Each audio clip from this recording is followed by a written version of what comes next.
everyone. I am Cassie Kraus, Director of Human Resources and Safety with Carew Concrete. I am going to be presenting for you today a little differently. I am attempting a YouTube video, so I apologize that I cannot be there in person. We had some personal travel arrangements get complicated last night. We were supposed to be leaving Saturday, and due to the lovely impending weather that Wisconsin is about to get, or not get, our flights got changed. So I am probably either in air or just arriving to our destination. I want to say a special thank you to the president of the Wisconsin Ready Mix, Mike Tews, who is also my coworker, and thank him for asking me to present along with Cherish. I really do appreciate it, and I'm really glad that and hope that this works. We're going to start this presentation out with a short video clip.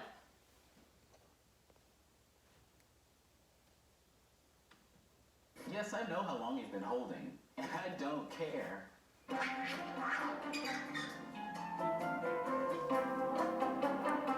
Why, yes, I'd love to spend the next 10 minutes of my life being told what a horrible person I am by a stranger. I'll definitely transfer you to my supervisor, who will give you the same information I just gave you. As soon as you started yelling, I zoned out. I'm not sorry I placed you on hold for 5 minutes. I was hoping you'd hang out. Oh, you're never going to use our company again?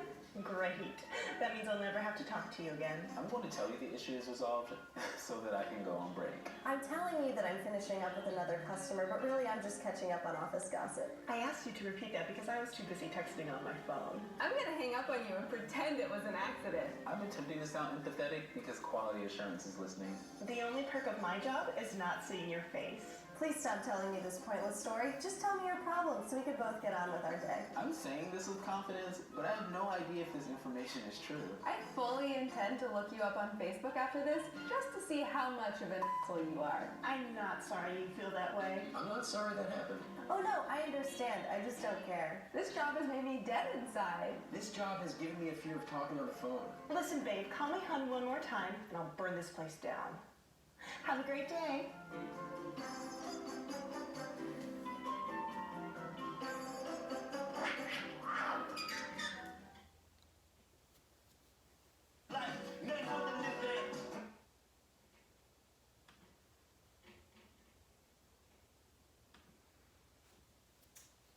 Alright, so starting with a short little video clip, and we are now going to go into the presentation. So today I'm going to present on communication challenges between dispatch and the contractor, and I'm hoping that what you got out of the video, you kind of chuckled and said, yep, I've heard some of our dispatchers say that, and yep, how can we change that?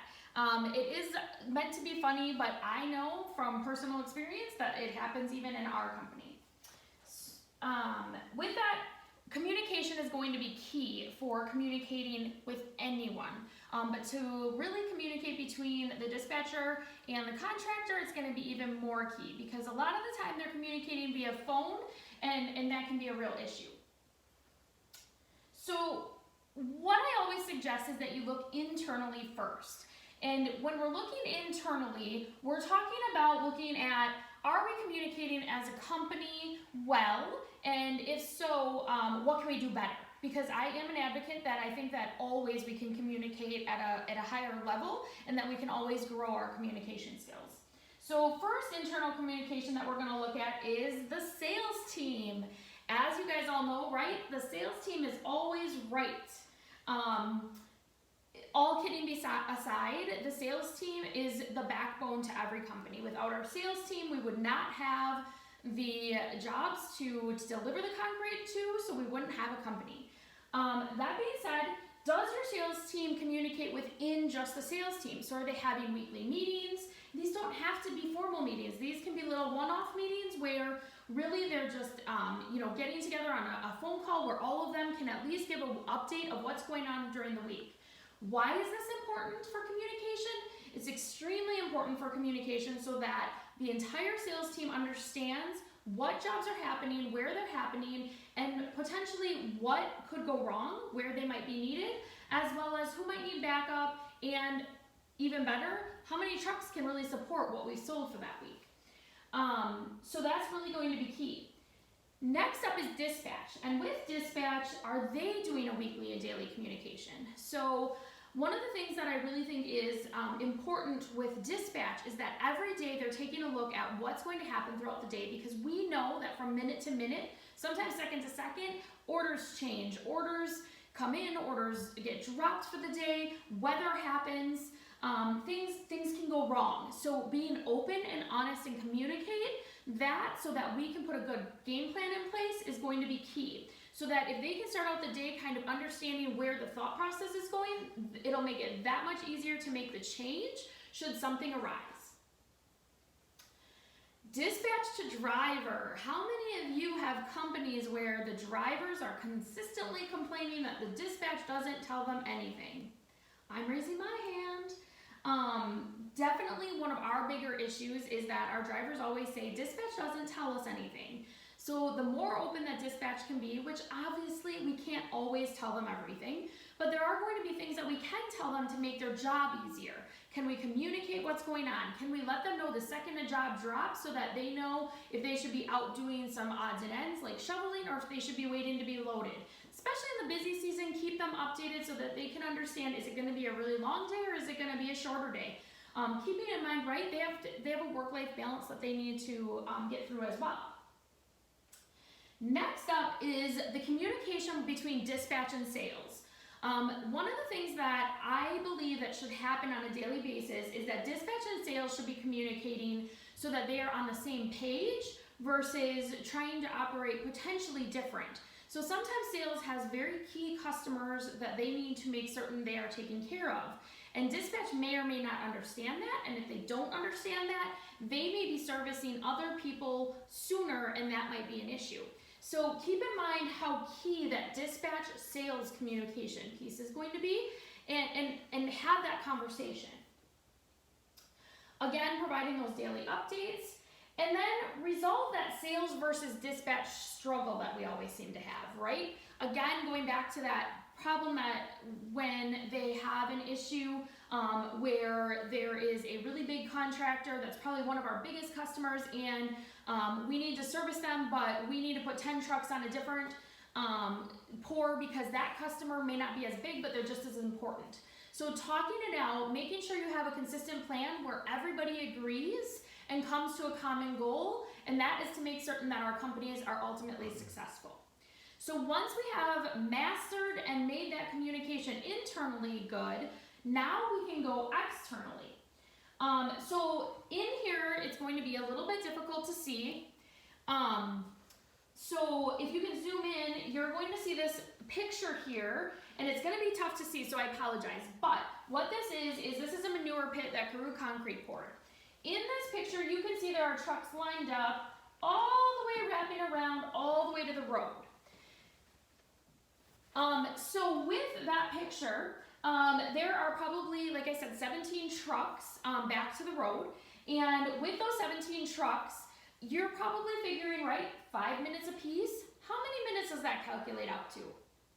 Quite a bit for that back truck before it's going to be discharged. So as cool of a picture as it may make, did it really make sense to have 17 trucks there? The contractor may have asked for it, but was it something that we could have had a conversation with that contractor and said, look, it's going to be fast, but we don't agree that it's going to be that fast. And can we utilize our resources of trucks on something a little different? So can we send 10 instead of 17 all at once? So this leads into the external communications. So with external communications, it's going to be extremely important to provide realistic expectations. What is a realistic expectation? So if they call at 4 p.m. the night before and tomorrow morning they want 100 yards at 10 a.m., is it going to be a realistic expectation? Probably not, right? So we want to make sure that, again, going back to the internal communication, that we're setting those realistic expectations, because that will make the contractor happy. If they know right off the bat that they can't get it at 8 a.m., but we'll do our best to make it 8:30, they're going to work with us 10 times more every single time.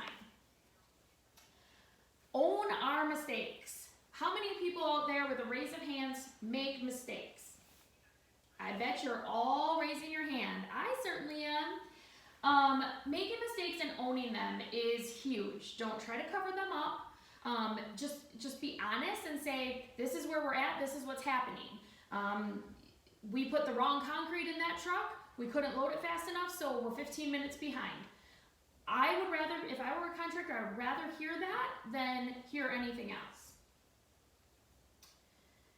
Be honest and upfront. Again, same with that realistic expectation, but honesty goes a long way.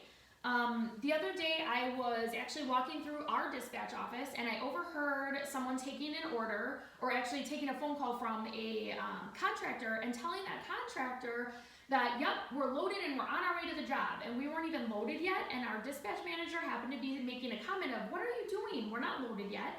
So there's no reason to provide false information to that contractor. Let's be honest, let's be real, and just tell them that we were 15 minutes behind. Maybe a truck broke down, maybe we had an issue. Yes, the contractor may be frustrated at that moment, but in the grand scheme of things, they're gonna be that much more impressed with our organization that we were willing to be honest about why we weren't on time. Call in advance if there's an issue. So, we had an accident happen, and we lost a load of concrete. We lost a truck actually, which was a bummer, but it happens. Accidents happen. Everybody was okay. We were really lucky. However, if we called the contractor in advance and said, we were just in an accident, we lost a load, we're reloading right now and sending another truck, we're gonna be 15, 20, 25 minutes late, whatever it may be. But if we're gonna call them in advance and tell them versus, oh, we're just gonna let them wait it out and see if they even realize we're late, they realized and they're getting frustrated. And what happens when they get frustrated is they yell at our drivers. And what happens when the drivers get yelled at is they come back and they're frustrated with us. So if we can kind of stop that from the beginning, it's gonna be that much easier.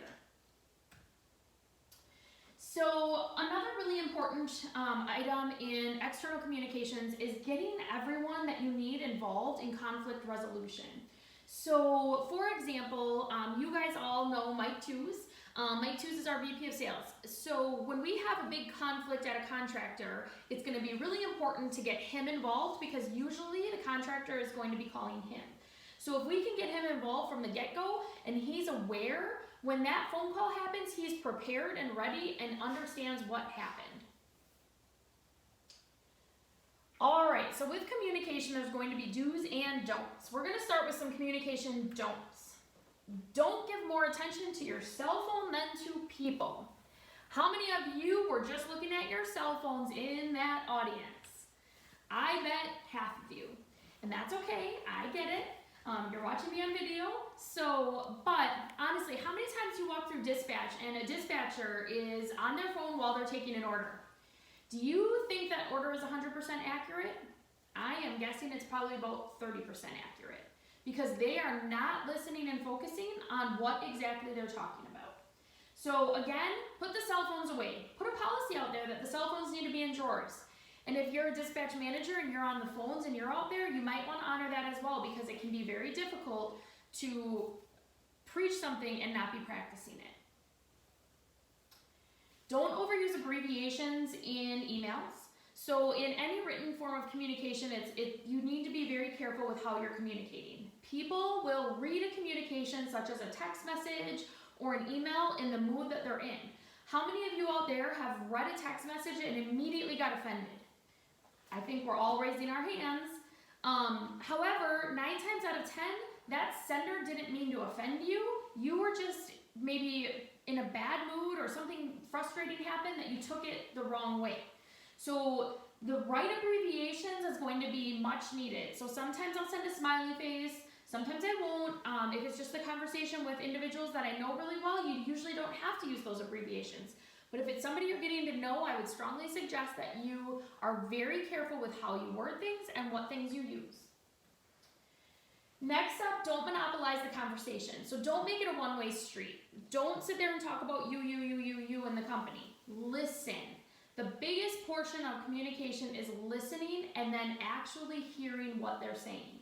So many people can say, yep, I'm a great listener, but I didn't hear a word you said, right? Again, going back to that cell phone example. So really take the time, get to know the contractors. When they call in, just say, hey, how's it going?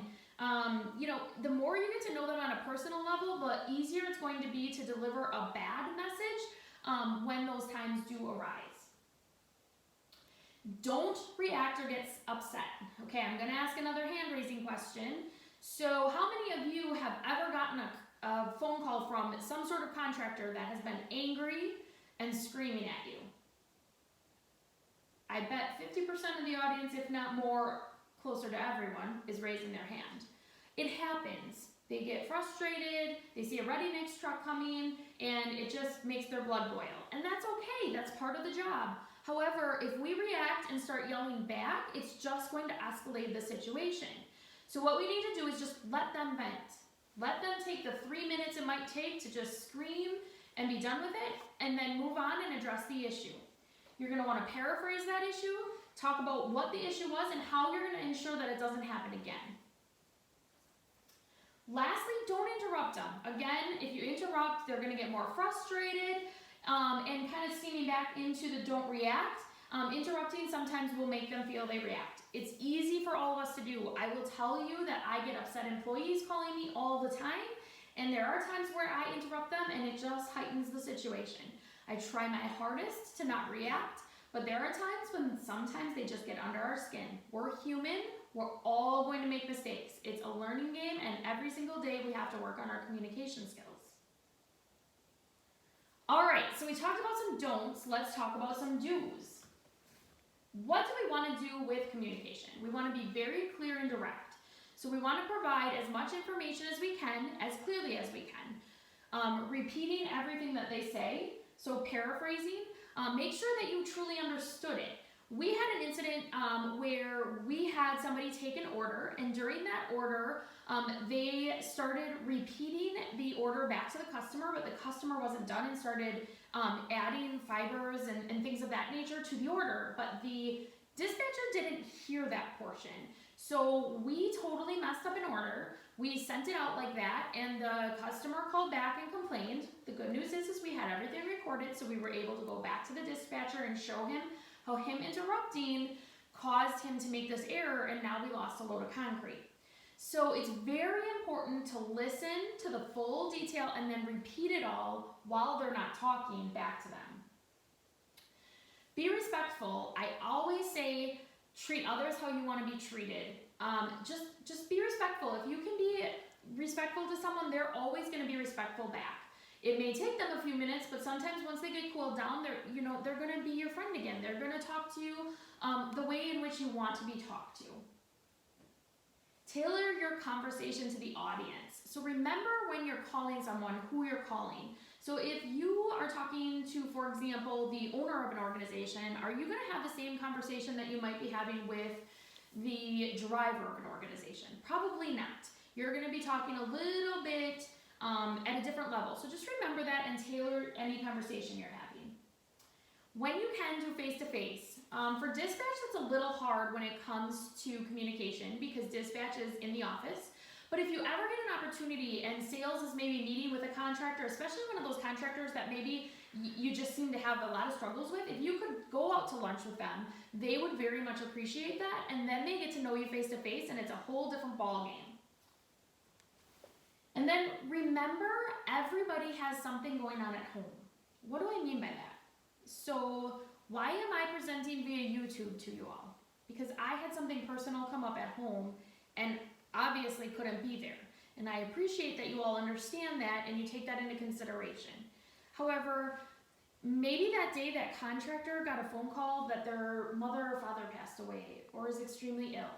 Just always take it into consideration that you don't know what goes on behind closed doors, and something you say could trigger them to be even more upset, to start to cry, and just be prepared for that. Be prepared for the inevitable. So that really brings me to a wrap up.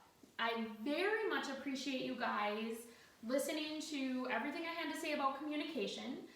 Communication we could talk about for hours and hours and hours. I hope you got something out of this. If you do have any questions, you can absolutely turn to Mike Tews or Bob Peters in the audience because they would be so happy to help answer those questions. But better yet, they might even say, I don't know the answer, so let me get your card and give it to Cassie, and when she returns to work, she'll get back to you.